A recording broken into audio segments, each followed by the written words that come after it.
Boa noite, meus queridos companheiros da Lida Espírita. Eu fico muito feliz de vocês estarem participando comigo nessas reflexões da vida de Jesus, que é o espírito mais magnânimo, mais puro, mais maravilhoso que apareceu na Terra. Um espírito que demarcou o antes e o depois da sua vinda. Um espírito que nos deixou o Evangelho, que nos dá todas as orientações para irmos em direção ao Pai Celestial. Reflexões que fazemos do Evangelho dele. E hoje nós vamos fazer a reflexão sobre uma parte da vida dele.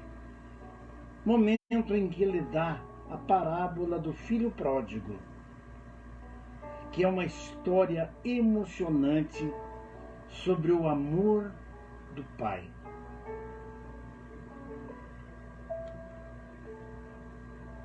Primeiramente, eu preciso falar para vocês qual que é o significado da palavra pródigo, porque do filho nós já sabemos, porém do pródigo não.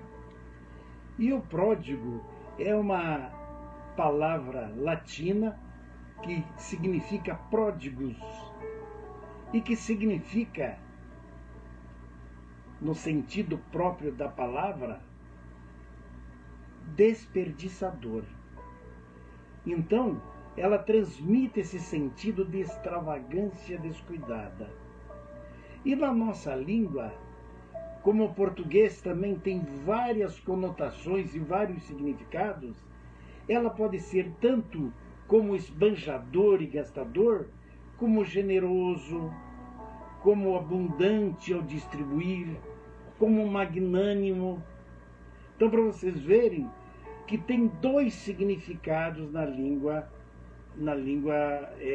portuguesa brasileira. Mas o contexto dessa parábola, eu vou contar para vocês como e onde aconteceu. Foi na casa de um chefe dos fariseus, onde se concentrou um numeroso grupo de pessoas para observar tudo que Jesus fazia e ensinava. Pois nós sabemos que aonde Jesus ia, aquela multidão sempre estava atrás dele, procurando um aprendizado, um ensinamento ou alguma coisa que visse de diferente para a época. E o apóstolo Lucas, ele vendo essa multidão na casa desse fariseu, ele conseguiu identificar dois grupos. Um grupo era dos cobradores de impostos, que eram os publicanos, que trabalhavam para o Império Romano. E os demais eram gente simples, eram os gentios que todo mundo falava, que nem sabia como se comportar numa sinagoga. Mas eles falavam a língua aramaico, que era o que Jesus mais utilizava. Apesar de que Jesus falava outras línguas, mas ele se atinha mais precisamente ao aramaico. E o segundo grupo era o grupo constituído pela classe sacerdotal da época, que eram os fariseus e os doutores da lei. Os doutores da lei são os chamados hoje os rabinos, considerados sérios, responsáveis, espirituais, e sua língua, a língua que eles falavam, era hebraico. Tanto que nas sinagogas, toda aquela discussão que havia sobre religião era em hebraico. Que tanto que Jesus participou várias vezes na sinagoga. Mas vamos nos ater a este acontecimento de hoje, em que Jesus está com esses dois grupos. Para nós sabermos Os rabinos da época concordavam que Deus recebia o pecador arrependido. Mas eles não compreendiam que é o próprio Deus quem busca tais pecadores. Eles não entendiam isso. Então esse tipo de comportamento escandalizava os fariseus e os doutores da lei, vendo que Jesus se comportava igual para com todo mundo. Ele não tinha divisão de quem era pobre, quem era rico, quem era feio, quem era negro.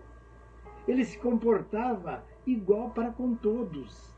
E os doutores da lei não aceitavam.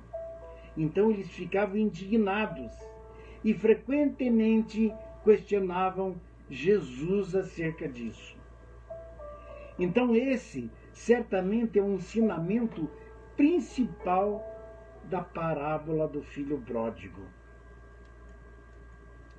Então Jesus, vendo e ouvindo aqueles disparates que soltavam os rabinos e os doutores da lei, olha, como pode ele se dirigir àquela pessoa tão simples? Então Jesus se levantou e começou a falar. E a parábola é uma história simples, que dizia o seguinte: havia um homem com uma propriedade muito grande, onde vivia com seus 2 filhos. E um dia, o filho mais novo pediu a seu pai toda a sua parte da herança, porque ele queria sair pelo mundo. Ele queria descobrir coisas e terras novas. Fosse fazer a vida dele. E o pai concordou. Disse: pois não, meu filho, eu vou te dar tua parte. Pegou, como era ele, e naquela época eles dividiam as heranças pelos homens. Ele, o filho mais novo, e o filho mais velho. Deu 1/3 parte para o filho mais novo. E assim, o filho mais novo saiu no mundo. Pegou a herança e foi embora. Saiu de casa e foi viver num outro lugar, longe dali, gastando todo o seu dinheiro com diversões, com amigos, com festas. Como vocês sabem, quando aparece uma pessoa com muito dinheiro, aparece amigo de tudo quanto é lado, para ajudá-lo a gastar, para saber viver aquelas coisas boas perto daquele que tem dinheiro. Ele curtiu muito até que seu dinheiro acabou. Acabou de tudo. E ele não tinha nem mais o que comer. E aqueles amigos que o rodeavam, aqueles todos sumiram. O deixaram sozinhos. E o que ele fez? Depois de ter consumido tudo, e por coincidência sobreveio naquele país uma grande fome, e ele começou a passar reais necessidades. No final, como ele não tinha mais dinheiro para comprar comida, ele estava com muita fome.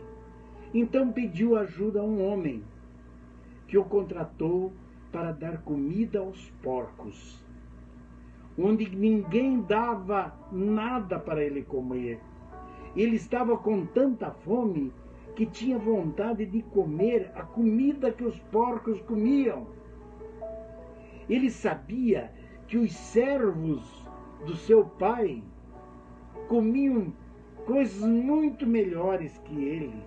Ele pensava, ele lembrava: caramba, na casa do meu pai, todos aqueles empregados e servos têm uma vida melhor que eu. Então, caindo em si, pensou: quantos trabalhadores de meu pai têm pão com fartura e eu aqui morro de fome? Vou levantar-me e irei ter com meu pai. E assim o fez. Levantou-se, abandonou aquele trabalho e foi em busca da sua casa. E andou dias e dias. Ganhava um pouco de comida aqui, comida ali. Mas o pai dele sentia que ele estava vindo. E quando ele o avistou de longe, o pai o avistou, ele saiu compadecido, correndo, o abraçou e o beijou. E o filho disse: Pai, meu querido pai, eu pequei contra o céu e diante de ti. E diante de ti eu já não sou mais digno de ser chamado teu filho. Trata-me como um de seus servidores. E o pai, porém, disse aos seus servos: Trazei depressa a melhor roupa e vestiu. Põe um anel no seu dedo e sandália nos seus pés. Trazei também e matai o novilho cevado. Comamos e nos regozijemos. Porque este meu filho estava morto e reviveu. Estava perdido e foi achado. E começaram a regozijar-se. O filho mais velho, quando voltava do campo, ao aproximar-se da casa, ele ouviu músicas e danças e perguntou a um dos criados o que era aquilo. E ele disse: Veio teu irmão, e teu pai mandou matar um novilho cevado porque o recuperou com saúde. O irmão mais velho se indignou e não quis entrar na casa. Porém o pai procurava conciliá-lo. Mas ele respondeu para seu pai: Há tantos anos que te sirvo, meu pai, sem jamais transgredir uma ordem tua, e nunca me deste um cabrito sequer para alegrar-me com meus amigos. Vindo, porém, esse teu filho, que desperdiçou os seus bens com meretrizes, tu mandaste matar para ele o novilho cevado. Então o pai lhe respondeu: Meu filho, tu sempre estás comigo. Tudo que é meu é teu. Entretanto, era preciso que nós festejássemos e nos alegrássemos, porque esse teu irmão estava morto e reviveu. Estava perdido e foi achado. Então, essa é a parábola do filho pródigo, que nós podemos tirar as seguintes conclusões. Certamente que o Pai representa a imagem de Deus onipotente, o nosso Criador, que a todos quer receber no seu reino e continua à espera de todos que se afastaram. O filho mais novo, que volta arrependido, somos nós. É o ser humano que perdeu todos os seus privilégios e, de acordo com a velha lei, já não tem mais quaisquer direitos, já perdeu tudo, a não ser o amor do seu pai. O filho pródigo fora um péssimo filho, mas continuava amando o seu pai e limita-se a confiar na sua misericórdia. Agora vamos pensar sobre o filho mais velho. E o filho mais velho?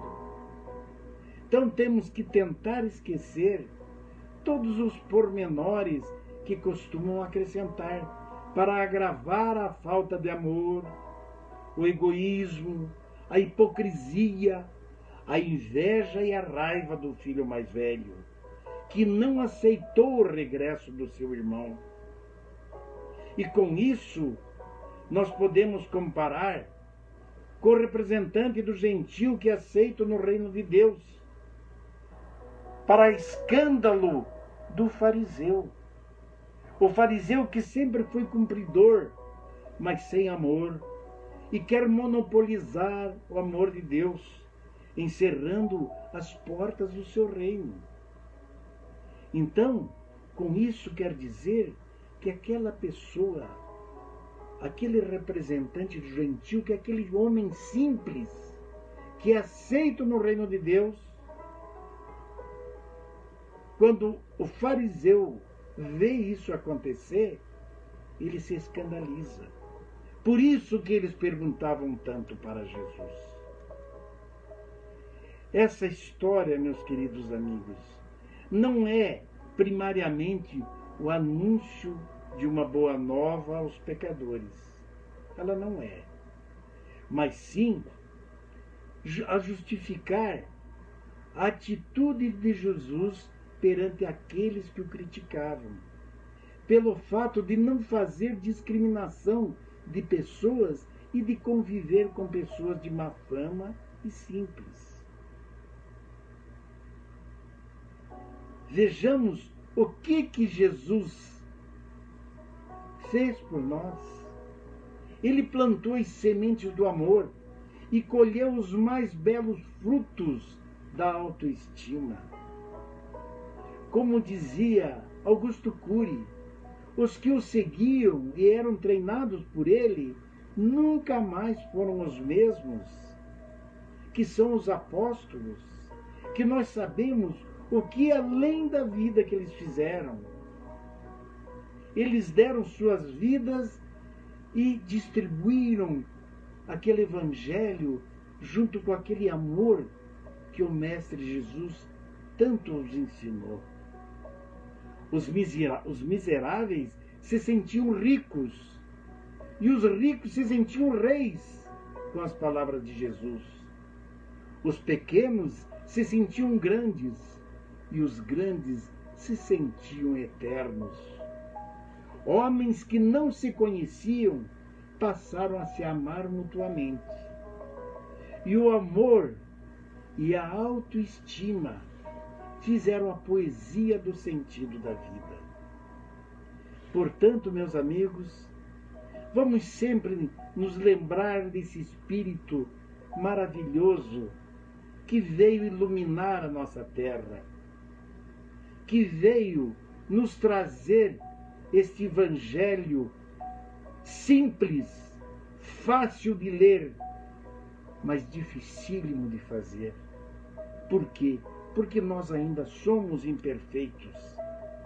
E nós precisamos continuar no caminho do bem, da fraternidade, da paciência, da caridade, do amor, para que possamos melhorar nessa caminhada terrestre. Que esta reflexão de hoje fique guardada em seus corações. Lembrem do que é o filho pródigo, do que é o pai, do que é o filho número 2, em comparação com aquelas pessoas simples e os fariseus. Muito obrigado por vocês terem participado junto comigo dessa reflexão. Muito obrigado a Deus, a Jesus, à espiritualidade e a todos. Uma boa noite e um beijo no coração de cada um. Muito obrigado.